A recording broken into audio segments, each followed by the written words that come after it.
Vamos ler. Fomos, pois, sepultados com ele na morte pelo batismo. Não, coloca o número 3, por favor, Miguel. Coloca o contexto aí, por favor. Olha aí. Ou porventura ignorais que todos nós que fomos batizados em Cristo Jesus, fomos batizados na sua morte? Versículo de número 4. Fomos, pois, sepultados com ele na morte pelo batismo, para que, como Cristo foi ressuscitado dentre os mortos pela glória do Pai, assim também andemos nós em novidade de vida. Até aqui tudo bem? Até aqui, esta palavra já causa um choque no sistema religioso. Se você lê, bota o 3, Miguel, quando você lê isto aqui na Assembleia de Deus, isso aqui já causa um choque, porque eles não aceitam o que está escrito aqui. Agora, quando você entende o que eu vou falar em cima disso aqui, causa um choque de 220 ou 440. Vamos ao choque normal, 110. Leia só. Ou porventura, Paulo falando depois da cruz, ou porventura ignorais, não eu e nem você, a igreja de Roma, que todos nós aqui não somos nós, eram eles, que todos nós que fomos batizados em Cristo Jesus, fomos batizados na piscina. Todos nós que fomos batizados em Cristo Jesus, fomos batizados no Rio Jordão, na cachoeira então, não, nas águas batismais ali atrás. Bem, se nesse time da escrita lá em Roma, Paulo está dizendo aos seus ouvintes que eles foram batizados depois da cruz, na morte de Cristo, por que é que os pastores batizam nas águas? Alguém sabe me explicar, por favor, o porquê disso? É simples, porque Jesus se batizou nas águas. Jesus se batizou nas águas, vamos batizar a igreja nas águas também. Pô, maravilhoso, legal. Então vamos imitá-lo. Vamos chamar aqui o nosso irmão Salvador, e assim como cuspiram em Jesus, vamos cuspir em Salvador também. Não é o da pátria, mas vai experimentar o cuspe de quem? Do Paulo Neves, está aí, um bom cuspe. Meu amado, o batismo nas águas de Jesus, em Jesus de Nazaré, era um processo de purificação. O batismo era um processo de purificação, chamado-se obração.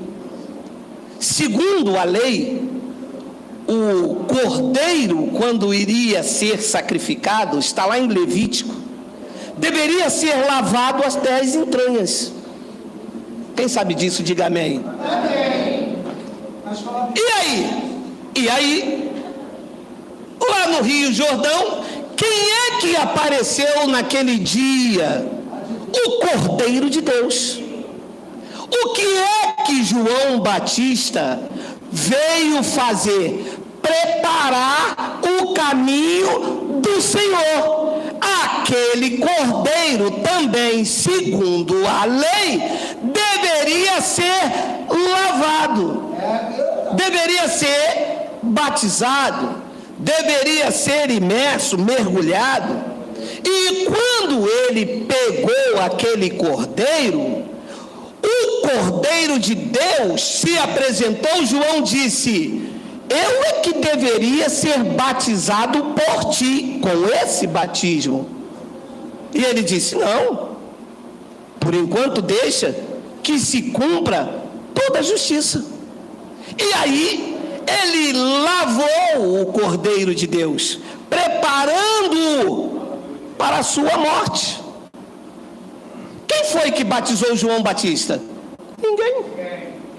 Quem foi que batizou Isaías? Ninguém também. Quem foi que batizou Pedro? Ninguém. Quem foi que batizou Moisés? Ninguém. É verdade. Ninguém. Bom, da cruz para cá, o processo de purificação muda. Não seria mais as águas que lava o exterior, seria a morte de Cristo lavando, purificando, regenerando o interior. Batizar vocês hoje nas águas é dizer que vocês não são purificados, que vocês não são regenerados, que vocês ainda estão imundos, que vocês precisam de uma lavagem exterior, quando isso já aconteceu com a igreja no primeiro século cristão. Agora vem a palavra que choca em 440, 222 vezes 440.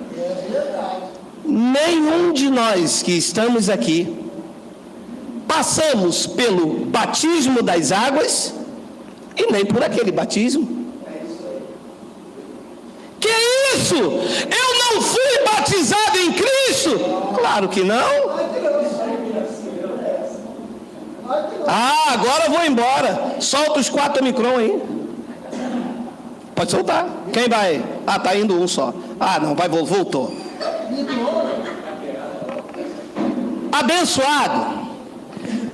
Esse batismo aqui foi para quem vinha da transição, foi para quem nasceu antes da cruz, passou pelo efeito da cruz, ao invés de receber a lavagem das águas, receberam esse batismo. Quando nós nascemos, já nascemos sem ruga, sem mancha, sem mácula e sem defeito, como igreja gloriosa. Uau! Mas é isto o que diz o Evangelho? Sim! Efésios capítulo 5, por favor, digita aí para mim, por favor, Miguel. Não corre ninguém, meu amado. Não corre ninguém, meu amado. Tá fechado? Tem alguém aí? Ah, sabe, tá contigo? Ah, então prende os Omicron, meu amado. Não prende essas coisas ruins, tudo. Efésios capítulo 5, se eu não me engano, é versículo 24. Me desculpe aí, hoje eu tô meio tonto. Olha isso aí. Temos tempo? Ainda tem 10 minutos. Olha só. Como, porém, a igreja está sujeita ao pastor, ao bispo? Vai, não, mas tem um acima do pastor e do bispo. Como a igreja está sujeita ao apóstolo, semana que vem vamos batizar todo mundo.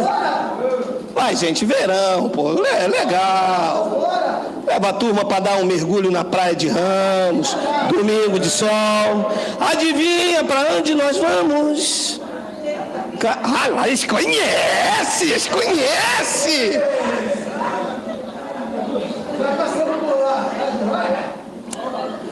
Como, porém, olha, depois do batismo de Cristo, hein? Olha lá.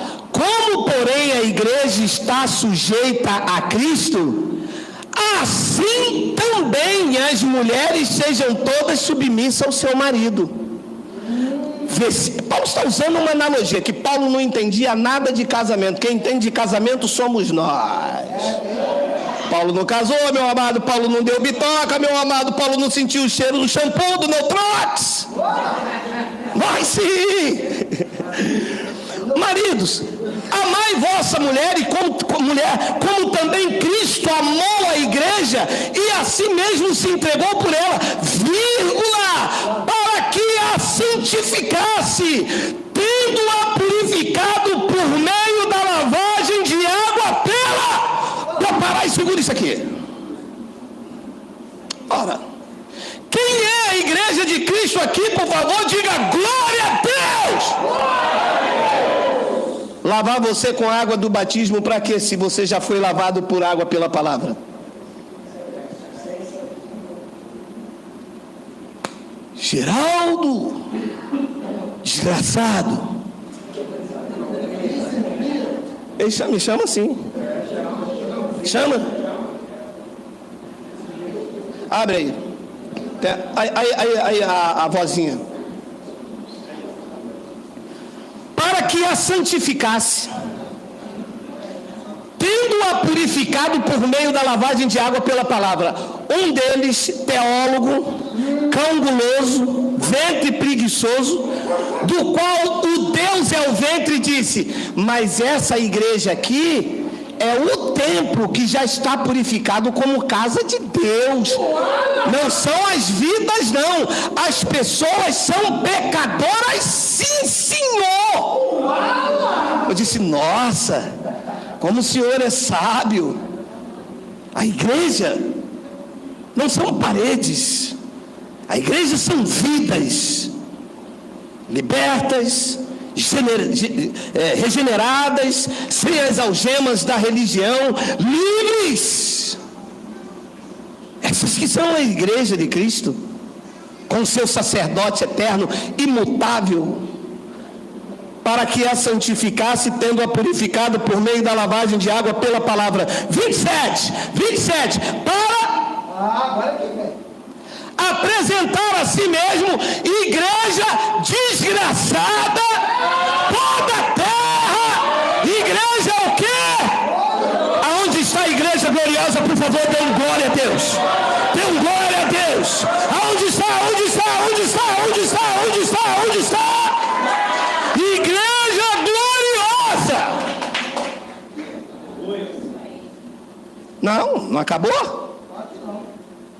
Diz que a igreja gloriosa está sem mácula, sem ruga, nem coisa semelhante. Porém, a igreja pós-cruz é santa e sem defeito. Precisa passar por qual batismo? Nem o de Cristo e nem o das águas. Porque quando esta igreja foi formada pós-cruz, ela já estava perfeita. Não precisava de mais nada a não ser exaltar, glorificar, render honras, glórias, louvores, império, domínio e majestade àquele que vive eternamente.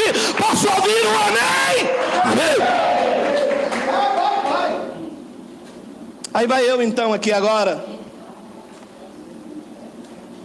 voltar ao modelo mosaico, voltar ao modelo de obrações das purificações por meio de águas e dizer: o irmão se converteu hoje? Sim, pastor, me converti hoje. O irmão vai fazer então um curso de classe catecúbitos. E você sabe o que quer dizer esses úbitos? O curso de classe catecúbitos é o curso que mostra a você a chamá-lo de mentiroso. É dizer que você é um pecador, um pó da terra, que você é um imundo e que você só pode tocar aqui depois que você se tornar um varão de Deus. Ai, beliscou lá, beliscou aqui. E eu perguntei ao pastor: então eu não posso tocar? Não, o irmão primeiro tem que fazer um curso de classe catecúbitos, e depois que o teu velho homem morrer, aí sim você pode tocar, você pode tomar a Santa Ceia. E dá o dízimo? Não, dar o dízimo é agora. Dar um dízimo, você passa um pix. Você viu o grande engano da igreja? Tornando-se impuro o que ele já purificou. E o abençoado me disse: eu agora não bebo mais não. Falei: porra, que legal. Eu agora sou da igreja de Jesus. Eu sou um miserável pecador. Estou cheio de defeito como igreja. Não, você está cheio de defeito como homem exterior. Não há nada de bom dado a tua natureza caída. Como homem exterior, você está cheio de defeito e continuará até essa tua carne friganço cair. Não vou fazer comercial da outra, não me dá nada. Mas enquanto você estiver vivo, no teu interior como igreja, você faz parte, será para sempre uma igreja gloriosa, sem mácula, sem ruga, nem coisa semelhante, porém, espiritualmente como igreja de Cristo, é santa e sem defeito. Recebe isto? E então disse Paulo aos Romanos, no capítulo... E Paulo, quando prega isto, meu amado povo, está assim, ó. Eu estou babando. Nem tem mais essa música, né? Olha lá, Romanos capítulo 6, versículo de número 4. Leia agora, que nós demos uma pausa para te mostrar aí. Leia agora. Fomos eles, e não nós, porque eles precisavam passar pela purificação. João lavou e Alcha não lavou os crentes. Cristo lavou os crentes da sua época, não nós, porque quando já nascemos limpíssimo, perfeitos no Espírito. Eles que vieram da transição não foram lavados nas águas, e Alcha sim. Mas o batismo de Alcha não era o batismo de João. O batismo dele era um batismo muito mais poderoso. Foi o que disse João Batista: eu vos lavo com água para arrependimento, mas após mim vem um que é muito mais poderoso do que eu. Ele vos batizará com o Espírito Santo. Fomos, pois, sepultados com ele na morte pelo batismo, para que, como Cristo foi ressuscitado dentre os mortos pela glória do Pai, leia, assim também andemos nós em novidade de vida. A igreja não anda em novidade de vida, anda na caducidade da letra. Jesus batizou, nós vamos batizar também. Isto é caducidade da lei. Ele se batizou com um propósito. Jesus jejuou. Vamos jejuar também. Isto é a caducidade da letra. Eu ando em novidade de vida, no descanso, no repouso, sabendo em quem eu tenho crido e estou certo de que Ele é poderoso. Então essa é a diferença de quem se entende o Evangelho. Todos os irmãos aqui de Paulo, até o ano 70, quando caiu o templo, todos eles viviam na sombra da lei ainda. Por quê? Porque enquanto aquele templo estava de pé, o templo fazia a sombra da lei. Não é isso que diz em 2 de Coríntios capítulo 3, versículo 7, já vamos terminar agora? Olha aí. E se o ministério da morte, gravado com letras em pedras, se revestiu de glória, a ponto de o filho de Israel não poderem fitar a face de Moisés, por causa da glória do seu rosto, ainda que desvanecente. 8, como não, olha, por favor, conjugação verbal. Respeitando o contexto histórico, o contexto local e a dificuldade para mim como uma pessoa, que eu não posso nem dizer mais que eu só tenho a 4ª série, porque nesse time, meu irmão, pelo tempo decorrido, como disse Paulo, já nos tornamos mestres. Olha a conjugação verbal no tempo da escrita. Como não é de maior glória? No tempo da escrita já era? No tempo da escrita, Paulo disse, como não será. E quando é que foi? Quando o templo deixou de fazer a sombra sobre a igreja no primeiro pacto. Quando o templo caiu, a sombra da lei, os sacerdotes, os levitas, os dízimos caíram. E aí o que é que resplandeceu? A luz da glória do ministério do Espírito que cobre a minha vida, que cobre a sua vida.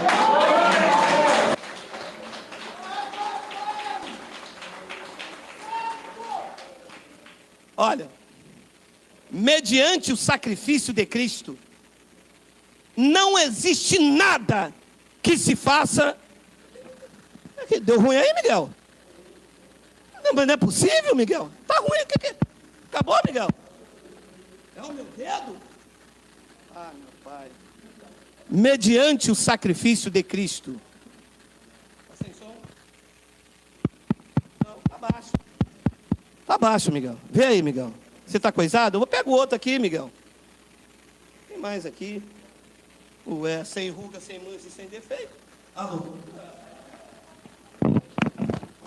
Deixa eu finalizar. Mediante o sacrifício de Cristo, tudo o que você fizer é anular o sacrifício dele. Tudo. Ah, eu vou fazer um voto. Para quê? Para Deus abrir uma porta de emprego. Se Deus abrisse porta de emprego com voto, não tinha ninguém desempregado. Ah, eu vou fazer um propósito para Deus libertar a minha mulher. Só se for libertar de mim. Se propósito liberta a mulher, eu já faço um propósito para Deus me libertar da minha, que eu já não aguento mais.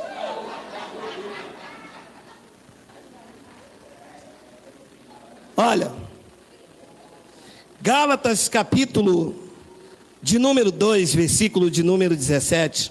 Eu termino esta pérola com esta prenda. Olha aí, com esta passagem. Mas, se procurando ser justificado em Cristo, fomos nós mesmos também achados de pecadores? Dá-se ao caso de ser Cristo ministro do pecado? Paulo disse, é certo que não. O que a igreja se acha? Pecador. Miserável. Pó da terra. Não é que a igreja se acha, é que os pastores dizem que a igreja é pecadora. Cristo disse, não, eu apresentei ela a mim mesmo, como igreja gloriosa, sem ruga, sem mácula e sem defeito. Como vocês aí embaixo estão dizendo que elas precisam de purificação, se eu já purifiquei com a água limpa da palavra. João purificou com as águas do Rio Jordão, cheio de xixi, um que mergulha de lá, um faqui ou não sei quem. Eu purifiquei a igreja com a água pura pela palavra da graça de Cristo. Como dizem os pastores, vocês são pecadores. Ora, se vocês são pecadores, segundo o Espírito, Cristo então é ministro do pecado? Perguntou Paulo. Ele mesmo respondeu, é certo que não. Versículo de número 18, porque se torno a edificar aquilo que destruí, a mim mesmo eu constituo um transgressor. A igreja está levantando o que Cristo destruiu. Cristo destruiu a lei, Romanos 10:4, sim ou não? Sim. O que a igreja faz? Traz a lei de volta. O que? Na minha igreja não prega a lei. Não prega não. Não prega os 613 preceitos, que são muitos, mas alguma coisinha eles pregam. Prega Malaquias 3:10 lá, hein? Prega a lei, porque Malaquias é um livro da lei. Não, é sim. Está na Bíblia, mas é lei. Tem aí, Miguel, para terminar, um minuto. Malaquias capítulo 1, versículo de número 1. Olha como é que a igreja é transgressora, olha aí. Malaquias capítulo 1, versículo de número 1. Sentença pronunciada pelo Geraldo. É porque eles pensam que é Geraldo. Sentença pronunciada pelo Senhor contra Israel por intermédio de Malaquias. A pergunta que eu faço repetida vezes, até chorando, é: quem é de Israel aqui? Diga glória! Só um xalãozinho. Cadê esse xalão, Adonai? Cadê? Saiu a miséria? Traz essa miséria de novo, volta aqui, traz. Ora, se o livro de Malaquias, do capítulo 1, 2, 3, é uma sentença contra Israel, por que a igreja pratica? Então, Cristo destruiu a lei, Romanos 10:4. O fim da lei é Cristo. Os pastores trazem o livro da lei, que era contra Israel, e coloca no colo da igreja. Aí ele abre lá o livro da sentença de Israel, capítulo 3, versículo 8. E está lá, Malaquias 3, 8 e 10 no colo do crente. Aí ele, aquelas mulheres igual a minha, e o neném aqui no colo, mamando em Malaquias 3, 10.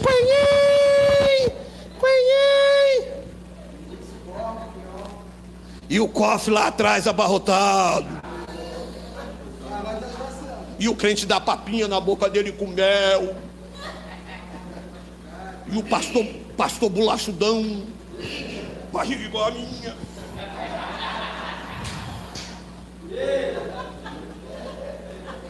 Mas é verdade ou não é? É verdade.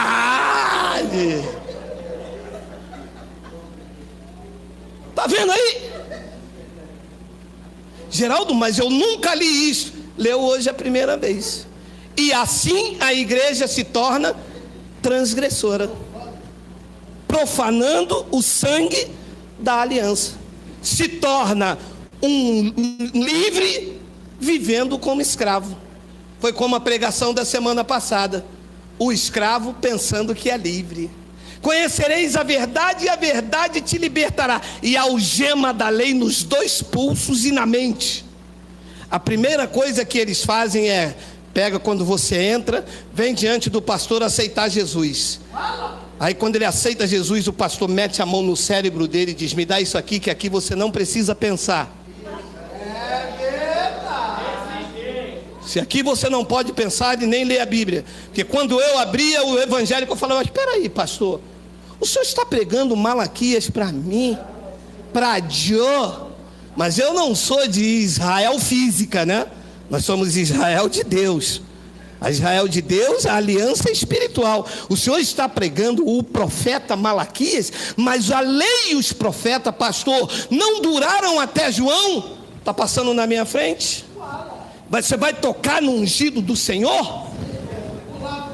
Vai para a cadeira da Dice. Os mais novos aí sabem onde é a cadeira da Dice, não sabe? Você quer que já ficou na cadeira de Dice? Diga amém. Gente, essa aí continua. A Déia vai ficar na cadeira da Dice todas as festas que tiverem aqui, tá, pessoal da internet? Abençoados. Para terminar, Paulo continua lá onde nós estávamos, que é Gálatas, capítulo 2, Miguel, versículo de número 19, olha lá. 19. Porque eu, mediante a própria lei, eu morri para a lei, a fim de viver para Deus. Eu estou crucificado com Cristo. Preste atenção, não é um jogo de palavras, tá?